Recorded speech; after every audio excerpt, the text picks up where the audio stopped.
Hello and welcome. I am your host of What Are You Reading? What Are You Writing? Author Karen E. Osborne. I have five novels out. The latest is Justice for Emerson. I am so glad that you're here. This is a space for readers and writers to come together and talk about books. I am happy to introduce you all to Sarah Nakawatase. She is, and you use Lauer in the middle, right? So it's Sarah Lauer. Is that how you That's right. publish? Yeah. And she today is publication day. Today is December 18th, and it is publication day. So yay and congratulations. Hey, Sarah. Hello, thank you. It's also my oldest daughter Beverly's birthday, so happy birthday, Bev. There's two really cool things. December 18th. So here's what one reviewer wrote about double crossing the border, which is the book that Sarah's going to talk to us about. It says that she weaves a complex tale of how the search for a lost fortune plays out in Mexico during the revolution and reaches into present time. Some want to keep what they've amassed, and others want to claim these treasures as their own, and some seek love and security, and some just want to survive. I hope I've intrigued you guys. Doesn't that sound good? So, Sarah, this is your third novel, is that correct? That's right. That's Yeah, so right. so tell us how you got started, and I'm really interested in how you moved from fantasy to historical suspense. Kind of so just tell us about your writing journey. Sure, sure. My first novel was actually Southern Souls, published in 2019 by Red Sage Publishing, and they were just a very small ebook only publisher. At that time, I was just surprised about how many people were just coming to me and telling me about projects that they were working on, writing projects. So that I found really exciting. And when I was hanging out with my parents one day, my mom actually pulled out a manuscript that she had written. And so I said, of course, I'm going to read it. You're my mom. I'll tell you what I think. And I read it. I loved it. And it was at that time called The Harvester. This is the book that eventually became Dormant Diversion, which is the science fiction novel that we wrote together. So I told her that there were some things that I would like to take out, some things that I would like to add, and an entirely new parallel plot that I wanted to write and weave into the current story. And so she said that she was really excited to collab on this. So we did. And about a year later, she read what I had done to it and had her own things to offer and feedback for me. And by the end of the project, my dad wasn't even sure we were going to be friends anymore, but we still are friends. We ended up with a project that we were so excited to release into the wild. And that was my first project with Black Rose Writing. But my personal genre has always been a romance plot throughout, along with either a thriller, a suspense, a historical fiction plot as well. But that I would have to say was due to my mom. That you went from sci-fi to that was due to your mom. I got that. Okay, good. So tell us the premise and the setting and the time period of Double Crossing the Border. Okay, so Double Crossing the Border takes place both in the rural mountainous area of Jalisco, Mexico, and Baltimore, Maryland, and the surrounding metro area. And I've spent, a lot of time in both locations. So the story starts with an elite Mexican family, the Hernandez Castañedas. Now, back in early 1900s Mexico, before the Mexican Revolution, um, what really one driving force toward the revolution was the social inequity. And so you have this elite family fleeing in the middle of the night on horseback, Catalina and her two daughters, and beginning this journey with them is their family fortune. Among the family fortune, three priceless rubies that at that time begin their journey across time and legend in the story. So now we're present day, Baltimore, Maryland, where you've got a marriage on the rocks. It's Adam and Sophie, married for 11 years, probably shouldn't have been married to begin with, but she catches Adam cheating and they go their separate ways. Now, his company sends him on an extended business trip to Mexico while she stays in Baltimore. And his he ends up coming to meet this solitary ranchera. Her name is Marisol. Through her, he becomes enmeshed in a race to unearth this legendary Hernandez Castañeda fortune. So his pursuit of this treasure lands him in a Mexican prison as a prime suspect for murder. But crooked cops, questionable friends make his escape nearly impossible. But there he is chasing his ambitions, his greed down in Mexico. And we'll hop over to Sophie again. And she has had this friend Rigo for years. And we've got sort of a friends to lovers plot going on. And it's a sweet, sensual romance that she just never thought possible. While he's chasing his greed and ambition, she's chasing security, love, family, happiness. The real things that you just can't put your fingers on in life.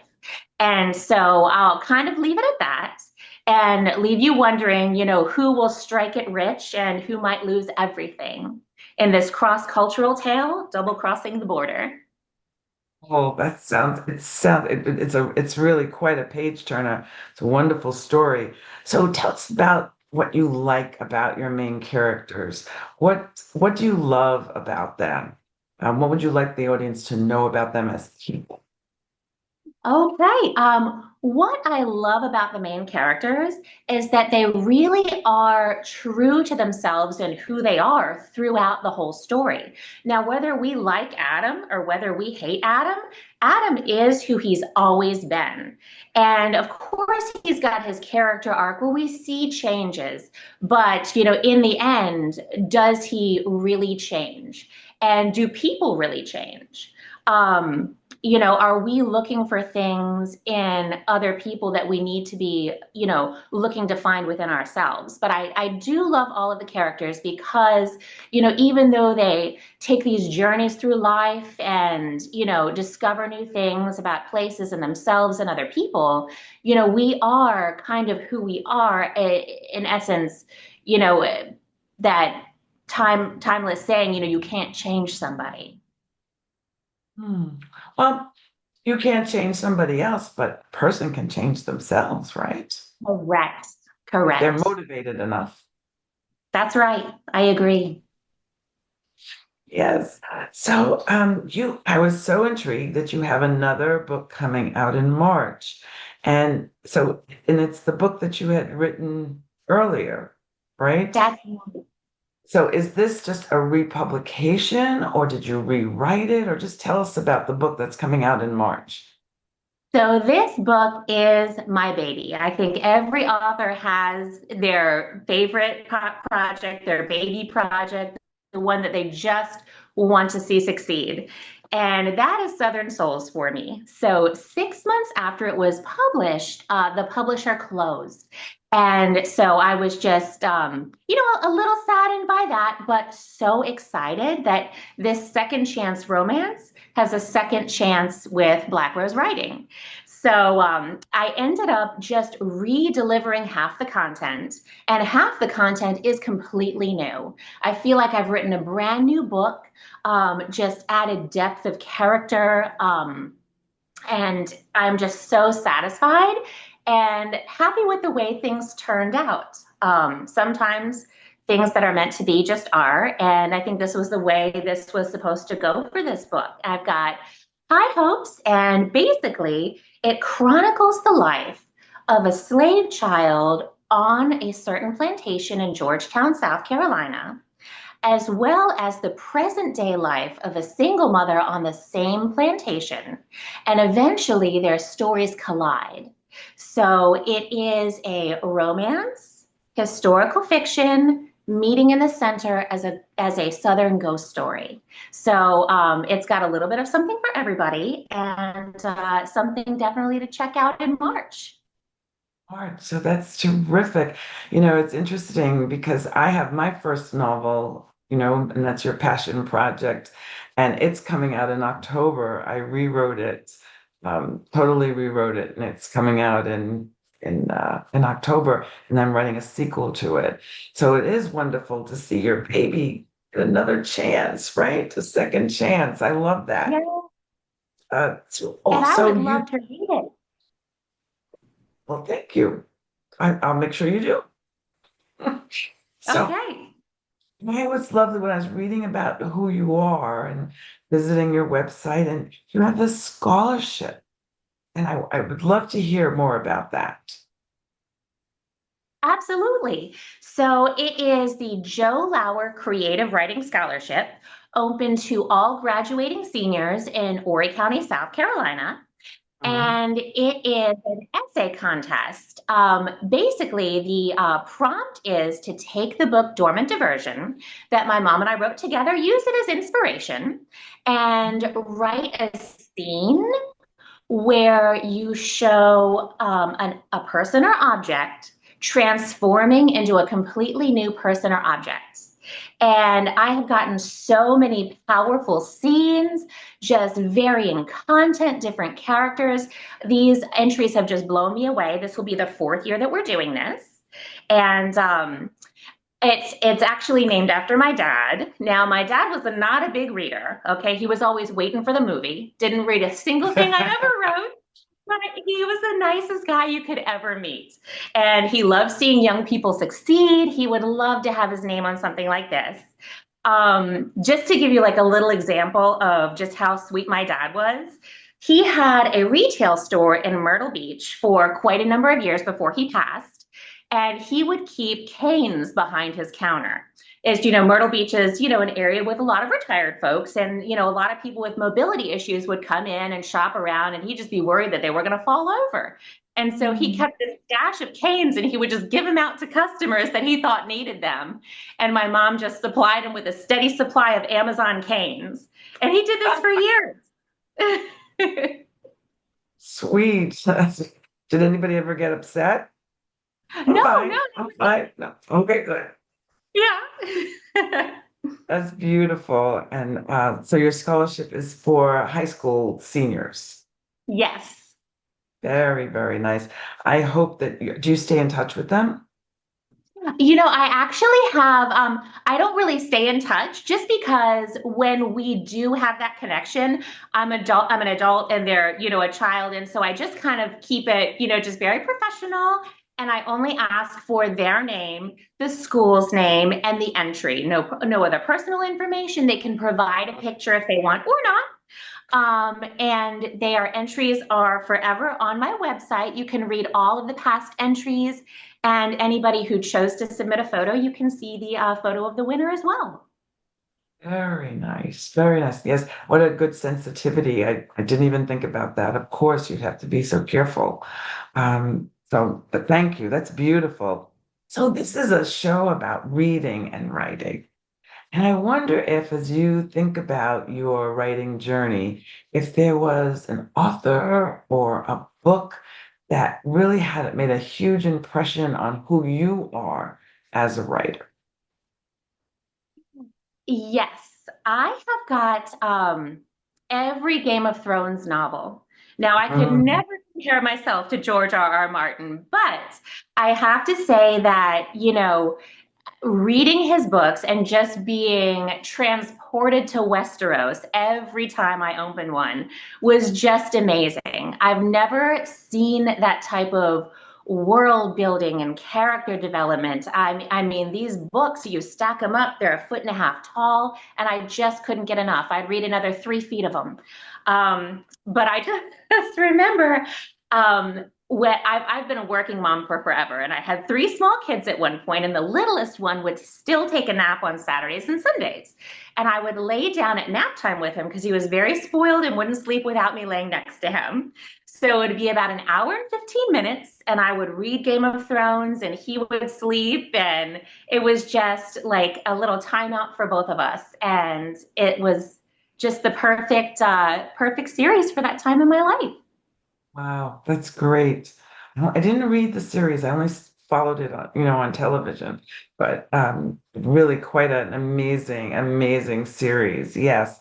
And have you read something recently that you could recommend to our audience?